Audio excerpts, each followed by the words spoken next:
It is Friday, August 22nd. I'm Scott Seidenberg. Here's what you need to know to make today a better day. NFL Preseason Week 3 officially underway. The Giants get a win and cover against the Patriots last night. Steelers with a win and cover against the Panthers. First game goes under, second game goes over. We'll take a look at the preseason football games for tonight, but it's week 0 of college football. That's right, real games tomorrow, which means this is our first Football Friday of the 2025 season and the first Football Friday of the Better Day podcast. Jared Smith alongside me here on this pod. Jared, it's a Football Friday. We have made it. Tomorrow, there are regular season football games in college football. Like, they count towards the standings. Yeah, they're not the best of the games, although we do have one elite game and then I would say like an undercard. It's like one main event, which is actually the first game of the day, early in the day across the pond, and then it'll kind of taper off from there. But we do have a late, it's weird, it's the Hawaii game, but it's not Hawaii time. It's like afternoon Hawaii game, 4:30 here local here in the Pacific time zone. So not quite the late night Hawaii bailout that we're used to, but I'm excited for Iowa State, K-State. We saw some movement in the market earlier in the week, very early in the week, onto the key of 3. And, you know, I think that number's pretty much been sitting right on 3, and maybe it'll drift back towards K-State a little bit, but it looks like that'll be kind of the close. But that's really the only impactful game of the week. Next week's really when the fun really starts. Sure, it's the appetizer. We're going to get to some... Yeah, we're going to get into some best bets for tomorrow's games coming up, but I want to get you guys first set up for what you need to bet on here tonight in football, and that is 4 extra preseason games or 4 additional preseason games tonight. Last night we saw the Giants put up 42 points, Jared, 42 points against the Patriots, and you look at the 3 preseason games for the New York Giants, they scored 34 points against the Bills, 31 against the Jets, and 42 against the Patriots. So I guess this just means that we're guaranteed Giants over 5.5 wins, and they're a playoff team, right? I bet under 5.5 on the Giants. I actually bet 29 of the 32 win totals this week. I bet all 32, not all for a lot, usually for small amounts, but there's 3 more left. I've got to go over to one of the books in town to get a good number. But I'm under on the Giants, 5.5. The preseason, I'm not looking up anything into that. They let Jackson Dart eat, and Tommy DeVito tonight. I mean, we've seen that road before, so not going to overreact to what we saw in the preseason. Probably the last time we see Tommy Cutlets in a New York Giants uniform, and a good audition though for him to maybe secure a spot with another team. I had the Giants last night, and I laid a bad number actually. I had the Giants -6. They closed at -4.5. And I had no idea why the line steamed against the Giants last night. Because if you looked at the quarterback situation, you knew the information was out there. It was going to be Jackson Dart to start the game and Tommy DeVito for the entire second half. Now, I didn't know that Jameis Winston was going to play. In fact, that was a bonus for me. But all I knew was, hey, Jackson Dart first half, Tommy DeVito second half. And I figured against Ben Woolridge, who's competing with Josh Dobbs for a backup spot there in New England, the Giants' quarterback depth was going to be the reason why they were going to win this football game. And the line steamed against me, so I had negative closing line value, but New York still got the job done. And as I mentioned, could be the last time we see Tommy DeVito. Yes, that did go into my handicap because I figured, you know what? I think the team's going to play hard for him, and I think Dable's going to let him eat. And even though whatever the score was, whatever the situation was, I didn't think the Giants were going to play it safe or run the football. I think they were going to say, hey, Tommy, you go out there, you put as much stuff on film as possible because we love you. We have no spot for you on our team, but maybe somebody else picks you up. And I think these are the dream scenarios you look for in preseason football week number 3, Jared, to bet on. Very good handicap. That's why the line, which opened New England as a slight favorite, flipped. I think at some point, right, like we talked about it earlier in the week, at some point a -2.5 goes to a +6, and the market says, listen, we just have to take New England here with a total of 36. Like when the line moves 7.5, 8 points, right? We talked about it. Like the math just says at some point there has to be value on the other side. How much could Jackson Dart possibly be worth over Ben Woolridge? Like it just, I mean, I think at some point the number just has to stop. Same thing with Pittsburgh and Carolina, right? Carolina opened a 3-point favorite, closed a 6-point dog. They lost by 9.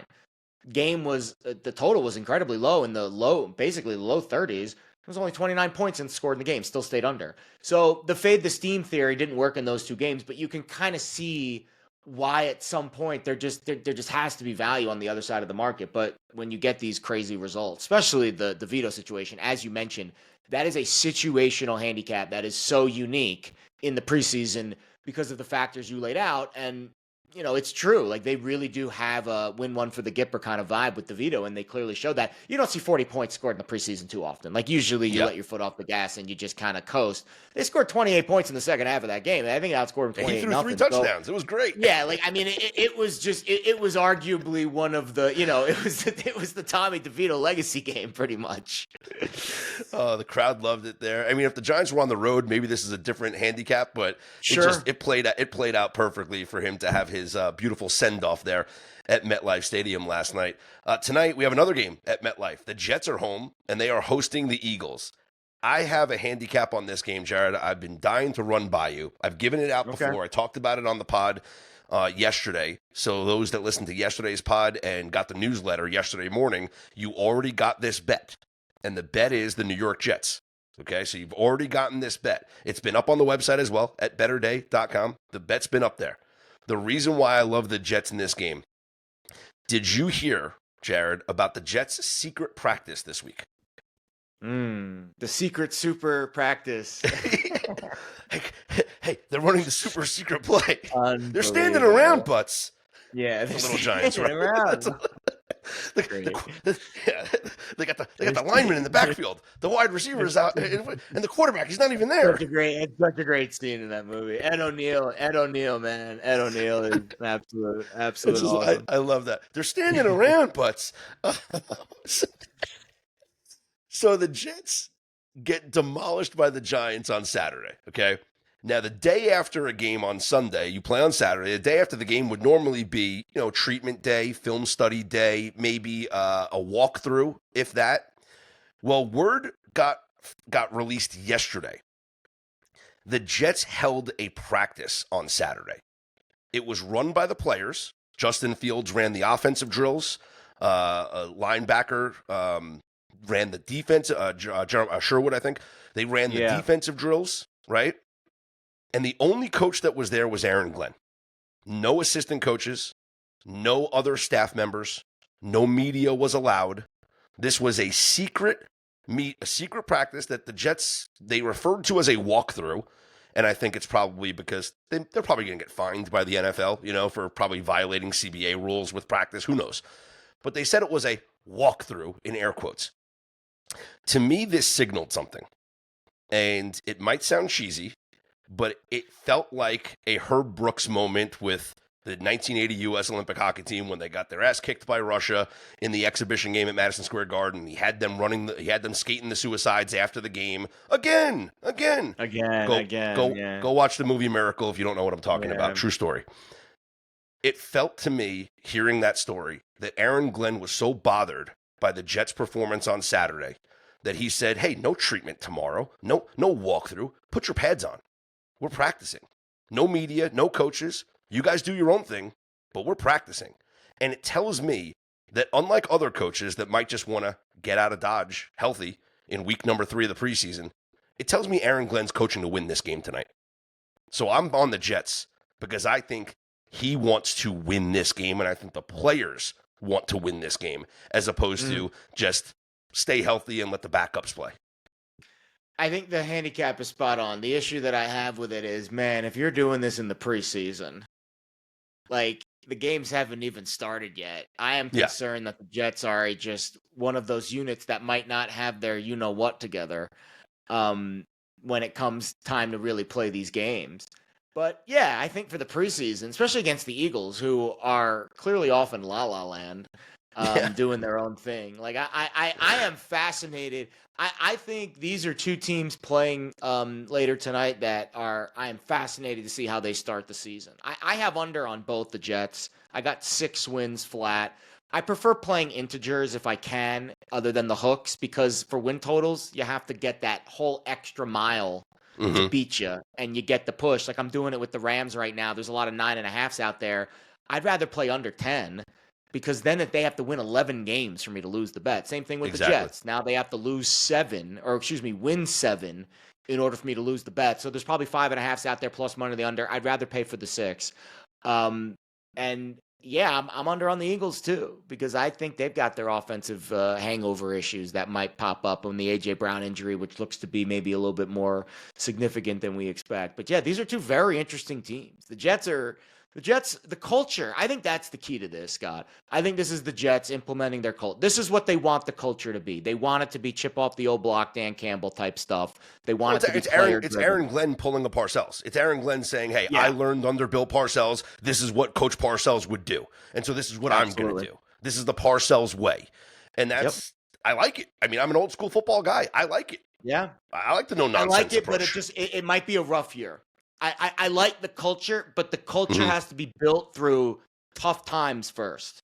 They have to go through some really tough times, and they have to come together as a team. Yeah. And I think losing a preseason game to the Giants is not the rock bottom. It's not rock bottom. I think we're going to hit rock bottom at some point during the regular season. But the Snoopy Trophy, they're trying to win the Snoopy Bowl. Come on. They're trying to win the stupid Snoopy Bowl. Who cares about the Snoopy Bowl? But definitely they're good. I think the handicap for this week makes sense. Totally makes sense. That's what I like for tonight's game. Other games for tonight, the Falcons are at the Cowboys. Current odds here as we look at the DraftKings Sportsbook. Dallas minus 2.5, your total 36.5. We have much lower totals here in week 3 of the preseason, which I totally understand. I just don't have a feel for this game because if we're looking at the backup situation, like I obviously favor Joe Milton over anybody on the Falcons right now. I mean, Ben DiNucci just signed with the Falcons. Like, he's probably going to get some playing time later in the second half of this game. So it would be Cowboys or pass for me. Vikings are at the Titans. Right now, the Titans are 3.5-point favorites, total of 37.5. And then I think a really interesting game, Jared, is the late one tonight. Yeah. And that is the Chiefs hosting the Bears. Right now, Kansas City is a 2.5-point favorite, total of 41.5. Why do I think Ben Johnson's got something up his sleeve? Why do I think that we're going to see, I don't know if we're going to see Caleb Williams. Maybe we do. But Tyson Bagent just got his contract. Like, I just, it feels like Ben Johnson's up to something. This is probably the last game they're going to win for a few weeks. So, yeah, you might want to get this one out of the way. I don't think they're winning in against Minnesota that Monday night, and then that game at Detroit's real tough, man. That's a tough spot to play Detroit. Short week after facing Brian Flores' defense. Those are two tough games. I think their first real winnable game is that home game against Dallas in week 3. I think that's the first game they're going to win. But I would say the Bears have taken some money. So highest total on the board this week. I think that indicates what kind of play they expect this game. Highest total on the board this week. Only game with a total in the 40s. Only game with a total above 39. Like the highest total of the week other than that is 39. Denver, New Orleans. So they obviously think probably Bagent, maybe Williams, but definitely Bagent's going to play and probably play pretty well. Well, we already know that, or at least if we believe him, Ben Johnson did tell Kay Adams earlier this week that like the starters are going to play. I don't know how long, Caleb probably one drive. Probably one drive, and then you'll get. But he just said his quote was like, he's like, we're going to play. We're going to play. Yeah. We'll evaluate. We're going to play. But like my we guess know, is it's a very short. I wouldn't bank on Caleb playing for more than a drive or two, max 2 drives, max. But we do know, and the reason why I think probably why the Chiefs are favored is that Reed said that, hey, the starters might play the opening drive as well. So I think I wouldn't move the number off of one drive. I don't know. Maybe I'm crazy. Well, that's the thing. But we saw week 1 of the preseason, all these numbers moved off the information that starters were going to play, and the starters barely played. But yet every single one of those teams took steam. And so to me, I think the value here clearly lies in the Bears because if Patrick Mahomes is going to play a series, like okay, the Chiefs might win the first quarter. But then the rest of the game, I'm going to have Tyson Bagent for a long period of time and against Chiefs backups. Like I just feel like Gardner Minshew against Tyson Bagent and the Ben Johnson. It just feels like Minshew might not even play. Like the Colts, for example, are resting both Richardson. Don't even get me started on that. If you're the Colts, how are you not playing Richardson on Saturday? What I don't get it. Get the guy more reps. It makes zero sense. Get these guys reps, but Minshew doesn't need the reps. And they really need him if something happens to Mahomes. I wouldn't be shocked if we saw a lot of who's their third stringer. Is it Desmond Ridder, right? It's for the Chiefs. No, that's Washington. It's I just had the name in my head too. It's Minshew and then I've got it right here. Hold on. Yeah, Zappy. Bailey Zappi. That's right, Bailey Zappi. Oladokun. Yeah, see, I like the Bears bet. Bagent, Keenum, and Reed. I think I would bet the Bears. I think that would be my best bet of the night, actually, in the NFL. I'd bet the Bears at a plus price. There you go. Bears money line, if you're interested, up on FanDuel right now, plus 110. You get the plus 2.5, but you got to lay a little juice on that plus 2.5, so it's probably going to come down to 2. And that total, as Jared mentioned, it is the highest on the board right now, 41.5. Currently up on FanDuel. That'll do it for the NFL portion of this Football Friday. Let's get into college football, Jared. Let's talk about that first game, okay? First game of the day, week 0. It counts. Farmageddon in Dublin, Ireland. Number 22, Iowa State. Number 17, Kansas State. And right now we got Kansas State as the field goal favorite. The total in this game, and some books even have 3.5. Okay, I'm looking at FanDuel's got 3.5 right now, Kansas State. Total is 50.5. What was your early thoughts on this game, and then where have you settled in as we're a day away from kickoff? Yeah, like we caught wind of some groups catching taking the 4 with Iowa State. So I took a little bit of that. Now down to 3. I mean, I that was even before I even looked at the matchups. Now that I've really had a chance to look at the matchups, I kind of like K-State at 3. I mean, both teams are kind of similar on paper, sort of. Like they both have their quarterbacks returning. They both have a lot of production missing, but in different areas. For Kansas State, it's up front. They lost 2 all-conference blockers. They had another starting offensive lineman leaving the portal. So really only have 2 returnees up front, and they have a lot of transfers, but they're all Power 4 transfers.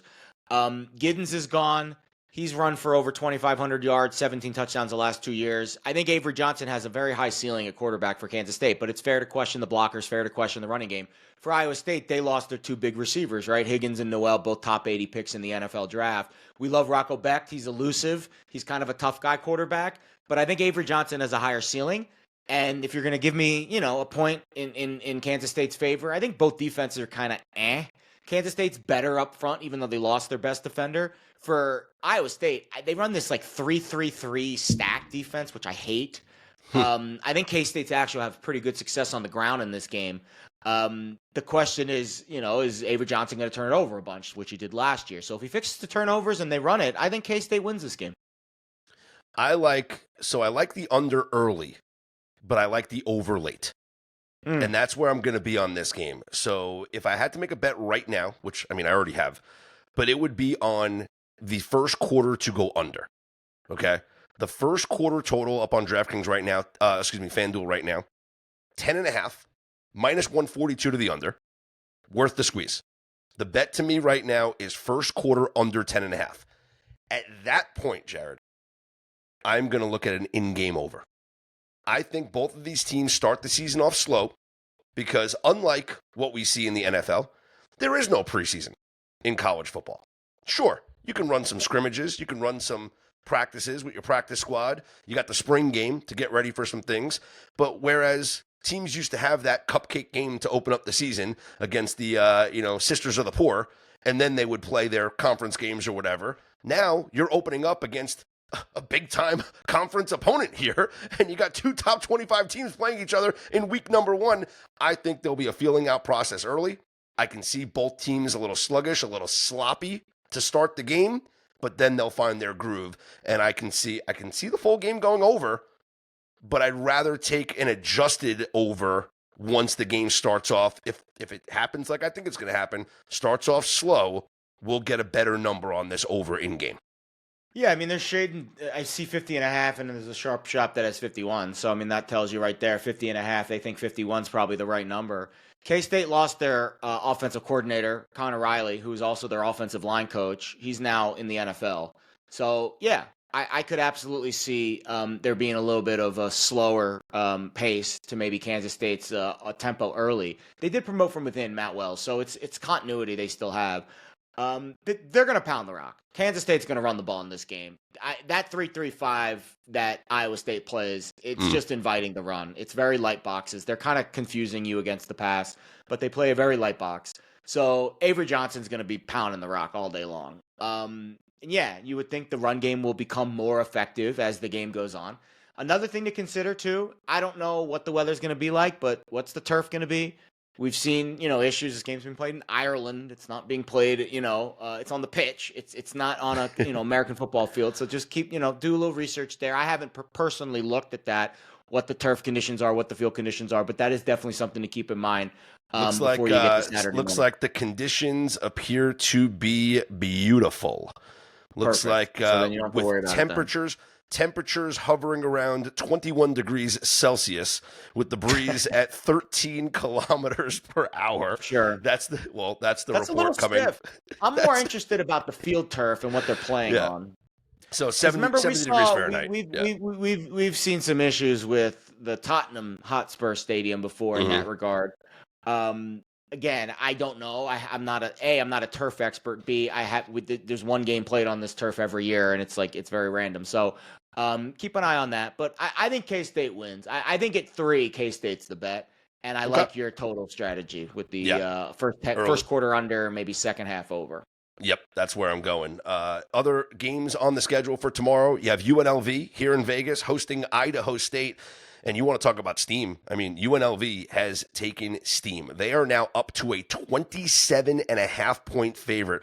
This is like a 4 or 5 point move from where we were on the open. And the more I talk to people, it could just be local bias, Jared, but there's a lot of hype surrounding this team this year. I mean, Dan Mullen, we know what he can do with offense. He brought in a bunch of good guys in the transfer portal.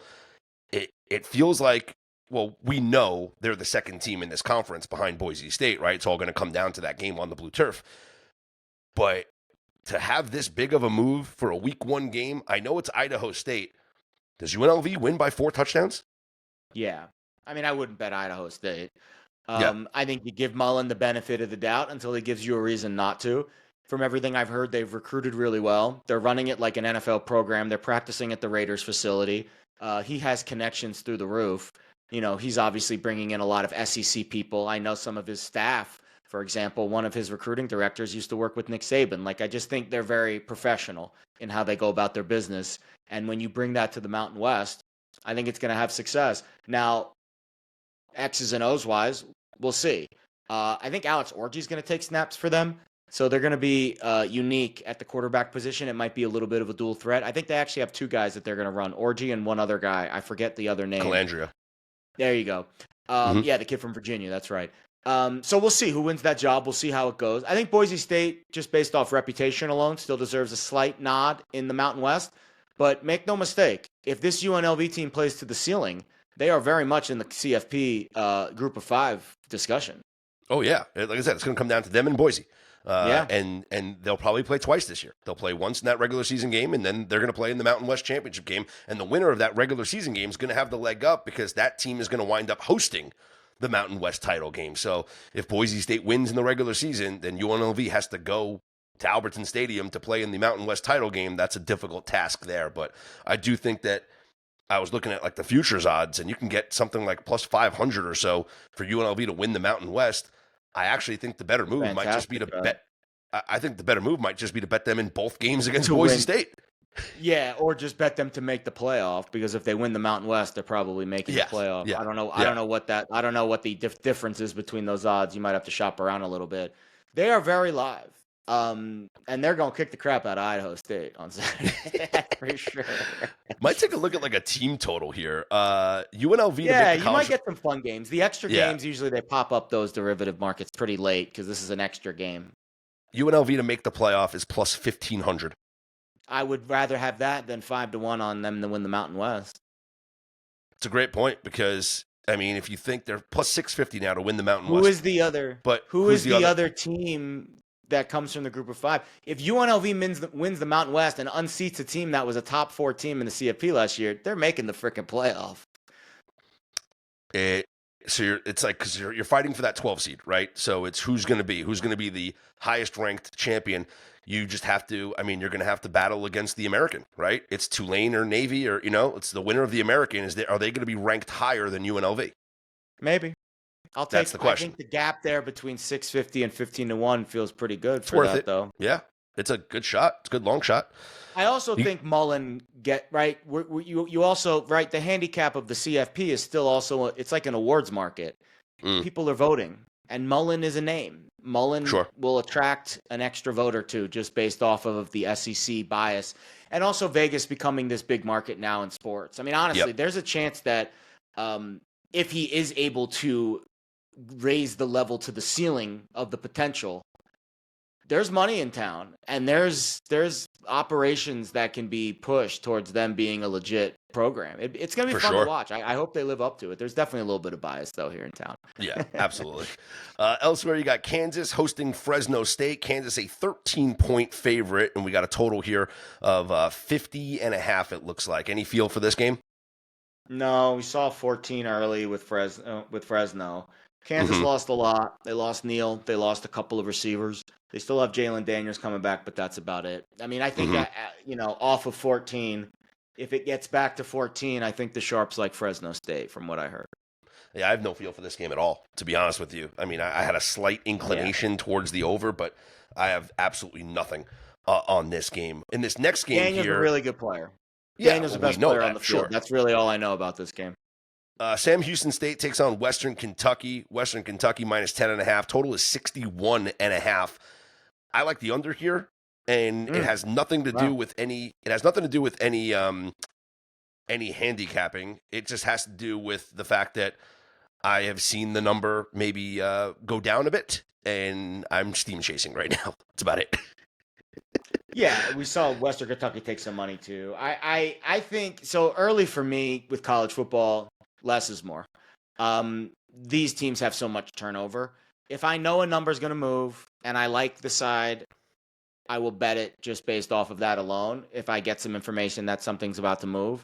But outside of that, I like to really even week one. I don't have a lot. I don't really have much on my plate. Just a few totals that I caught wind that were moving, so I jumped on them. But I don't really have a really strong opinion yet. A lot of these teams. A few of the teams at the top I do, but not in these early games. Finally, you mentioned it earlier. It's not a late game, which, wish it was, just because it's so awesome when you have that late game, like the Hawaii game. I mean, how many times living on the East Coast, Jared, how many times have you been awake for that late Hawaii second half, that desperation bet at 2:00 in the morning Eastern time? You're just you're grasping at straws here, and you got that Hawaii second half bet coming for that late kickoff. It's just it's nostalgic college. But Hawaii will host Stanford here. We've had a flip of the favorite in this game.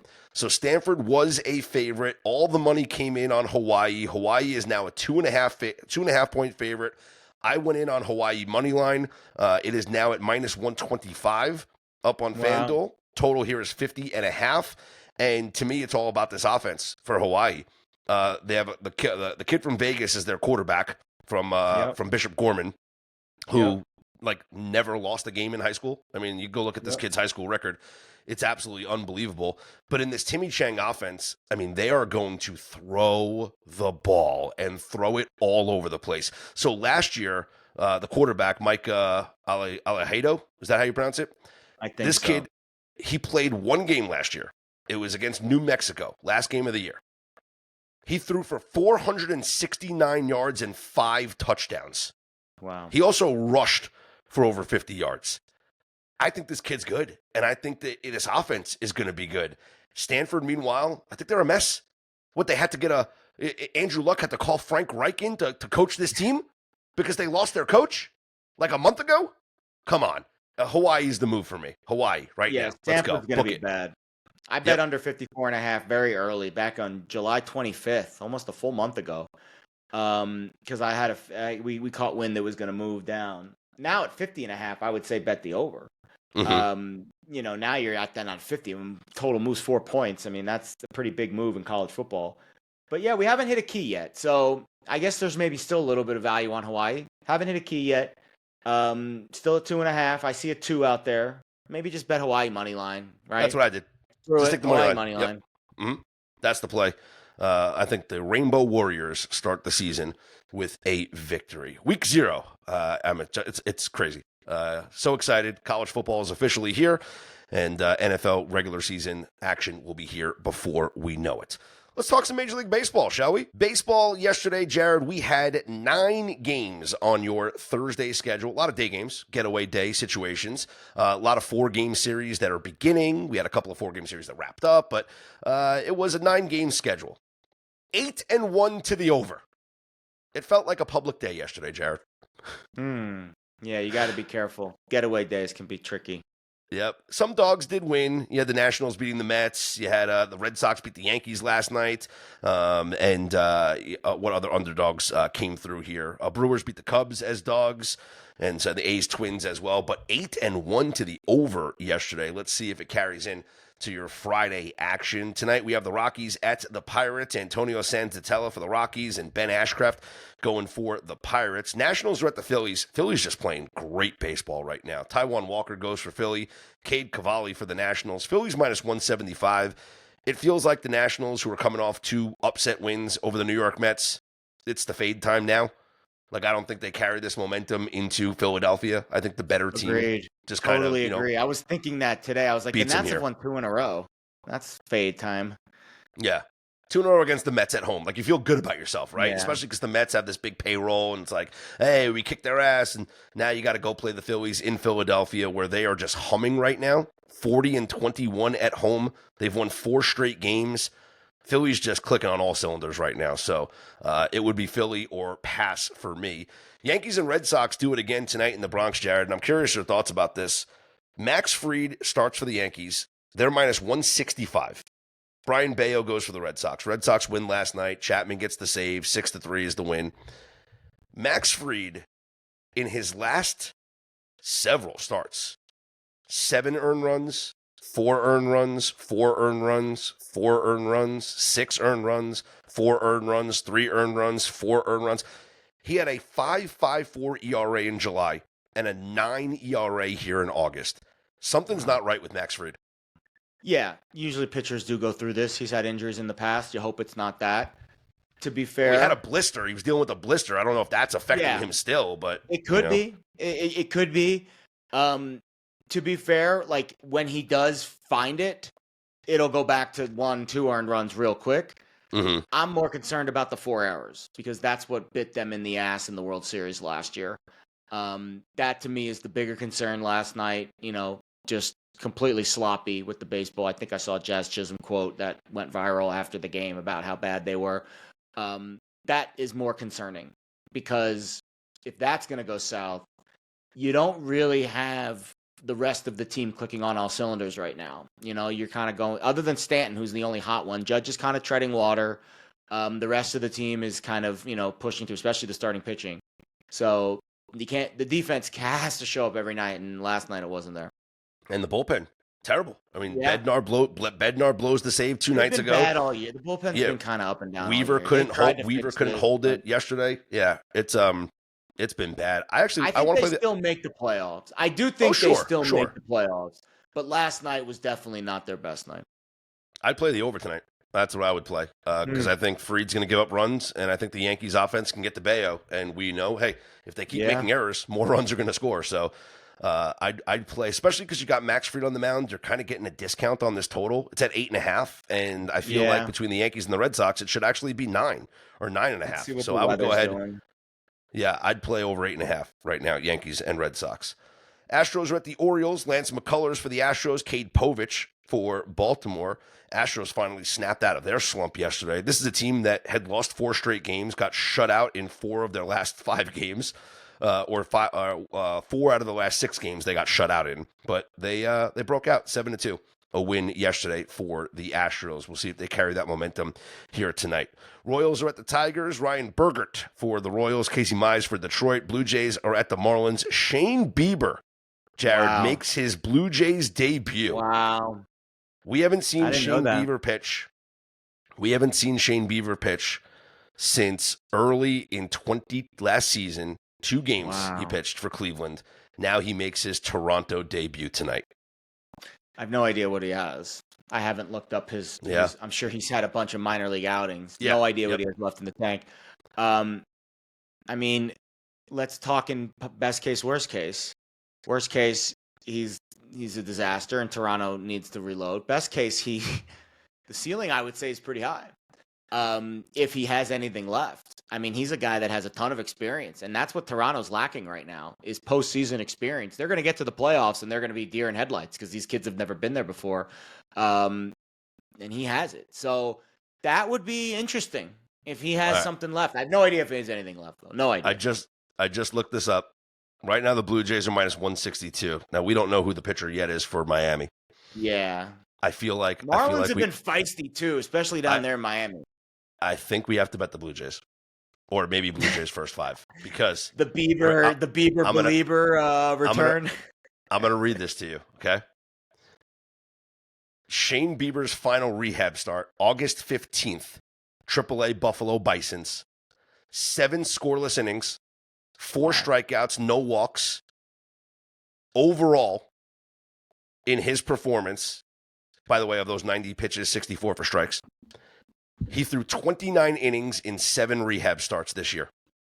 An ERA of 1.86, 37 strikeouts, only 3 walks, and his average fastball velocity, 92.5 miles per hour, which is actually higher than his last full season for the Cleveland Guardians. So this is a guy that was the Cy. People forget because it was the 2020 year, but he won the Cy Young. Yeah, it's fake. It's fake. It's like the Lakers winning the championship. It never happened. I mean, he still had a 1.63 ERA in that season with a WHIP of sub-1. Listen, this is and he's 29 years old. He's 30 now. It was his last season, 29. If he has anything left in the tank, that is a massive addition to Toronto's pitching staff for the playoffs. I don't know if and I might be wrong. Barrios maybe he's played in 1. Is there Gausman maybe 2? I don't know what their past history is, but the lineup with Vlad and with Bichette and those young guys, Varsha, like those guys have never seen the postseason. So it will be a very interesting, kind of comeuppance when they get there. To have a guy like Bieber on the staff would be huge, huge.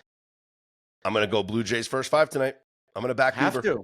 Blue Jays first 5 is where we're at here for this game tonight.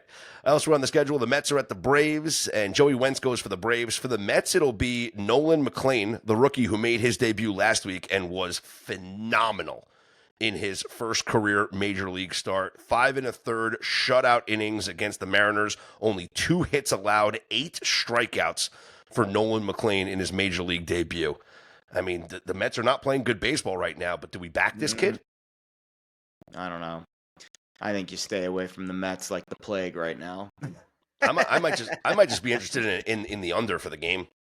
Maybe just go with the under. I don't know anything about Wentz. How are the Mets been against lefties this year? Let's see. Oh, well, let's look at Wentz's just numbers. You're much more in the baseball street career than me at this point. I have pretty much given up on baseball with the occasional prop or nerfy that might come across my way. Well, we're gonna find the nerfy because the last pod that you did I was looking at the board before we came on. There's not much that I like. There's not much that I like. I will listen. Anytime a nerfy catches my fancy, Scott, you will be the first to know.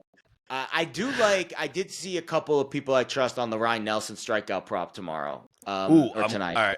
That's an interesting game. Let's get to that in a second. Here's the rest of the schedule here. Cardinals at the Rays, Miles Michaelis against Adrian Hauser. Twins at the White Sox, Zebby Matthews against Aaron Savali. I lean White Sox there at home dogs.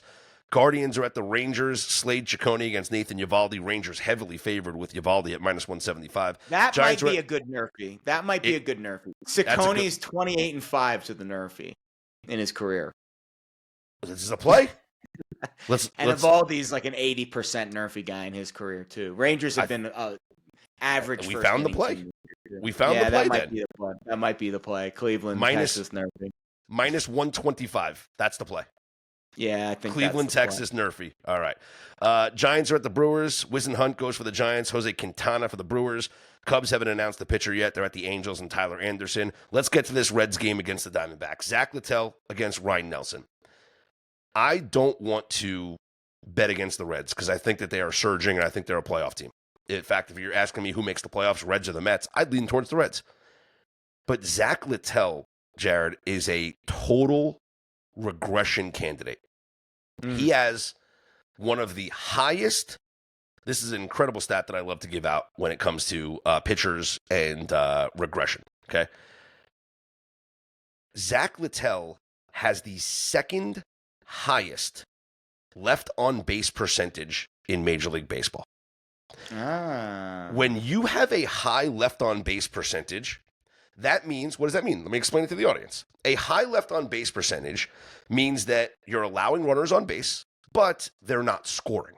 So what are you doing to limit those runs? Well, if you are a high strikeout guy, like Jacob deGrom, who leads Major League Baseball, 84.6% left on base rate, he's a 9.5 K per nine guy.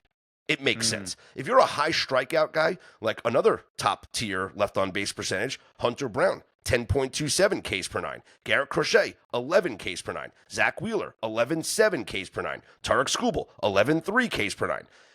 If you're a high strikeout guy, it makes sense. Sometimes, hey, maybe you walk two guys, maybe you give up a couple of hits, but then you strike out the side and you get out of the inning, you don't allow any runs. I get it. Zach Littell has a 6.1 strikeout per nine, which tells me that he is getting super lucky leaving these runners on base. Maybe he's getting a lot of guys to ground at the double plays. Maybe he's just getting guys to pop out, but he's not getting them out on his own. And I think that this 84.3% left on base percentage is totally a mark for regression. I want to fade Zach Littell. Yeah, I mean, I just pulled up his MLB Savant page. He's in the 25th percentile or lower in almost every category. Expected ERA, expected batting average, velo, average exit velo, whiff rate, K rate, barrel rate. He's really good at not walking guys. 99th percentile walk rate. So he's not giving away a lot of free passes. And his chase rate is above average at 79th percentile. But his breaking stuff is poor, and he's giving up a lot of hard contact. It's very fortunate that he hasn't given up more runs. Yes, agreed. 3.5 ERA. His expected ERA is over a run higher. His FIP is over a run higher. That is a regression candidate. I totally agree. The play I like on the other side is the Ryan Nelson strikeout prop, and that's just because Arizona's a strikeout-heavy team. Or, excuse me, Cincinnati's a strikeout-heavy team, and Nelson's been throwing better lately. I think that goes up. It's 4.5 right now. I think it goes up. I think it closes at 5.5 tomorrow. So is the play later tonight? Is the play Diamondbacks first 5 innings? I think the play is Ryan Nelson over 4.5 strikeouts, and then you can play the Diamondbacks first 5. If you like the performance from Nelson, and I want to fade Littell, then I think the play has got to be the Diamondbacks in the first 5 innings. Because I like the prop better personally. Yeah, sure. I'm more into the prop market with the baseball, but yeah, first 5 in the Arizona I think makes sense. Absolutely. Especially because I don't trust that Arizona bullpen. Like, if anything, I might maybe the over for the full game. Over's at 9. I think I've only bet one full game side and like 3 or 4 full game totals all year in the NFL. Yeah. I mean, in Major League Baseball, whereas in the Nerfy market, like I've bet 150 Nerfies this year and like almost 200 prop. Like it's just I am just so focused on those two markets because I just am so focused on the starting pitchers and what I can control. Mm-hmm. I can't stand having to handicap the bullpen. So yes, if you are going to bet Arizona fading Littell, you definitely should go first 5. Yeah, I might look at an Arizona team total over in the first 5 as well. Those are also fun bets in the first 5. Those are very fun. Those are very fun. Got lucky to cash the Yankees over 2.5 in the first 5 last night. Blooper over Story's head. Dodgers are at the Padres. This is the beginning of the second series that we were anticipating. Last week, the Dodgers swept them, but that was in L.A. The Padres now only 1 game back. Can they take advantage here this weekend? Game 1 tonight. Blake Snell for the Dodgers. Yu Darvish for the Padres. Dodgers minus 125, Jared. Can the Padres take advantage this weekend? They didn't last weekend. It's the regular season. I'm sure that game's priced right. I wouldn't maybe bet a Yurfie in that game just for fun, but I wouldn't want anything to do with that. Snell's actually had really good Nerfy numbers in his career, 78%. Darvish hasn't been great. Darvish has actually been more of a get him early kind of pitcher at 72%, which is basically average. How about that? Darvish, average Nerfy rate in his career. A lot of big sample too, almost 300 starts. Yeah, Yurfie or pass. I'm sure I bet the money line's probably priced right with the Dodgers at this point. Yeah, I had the Padres last week in all 3 games. I thought that they would have an opportunity, and they didn't. They lost all 3. So do I go back to the well and take the plus money on the Padres again in all 3 of these games this weekend? Thinking hopefully they win a couple? Maybe. I might have to do it. Subject myself to even more punishment. All right, that'll do it for this Friday edition here of the Better Day podcast. A reminder, like, follow, subscribe to the podcast, rate and review us wherever you get your podcasts from. Apple, Spotify, it goes a long way into helping us grow. We really appreciate the audience and the support that we've gotten so far, and we can't wait to provide you with even more great content as we progress forward. Current new article up on betterday.com on quarterbacks and preseason dropbacks, how important NFL quarterback preseason reps are for week 1 of the regular season. We'll have more content coming your way throughout the week next week as we gear up towards the first week of the NFL regular season. So you want to go ahead and subscribe at betterday.com, BETTORDAY.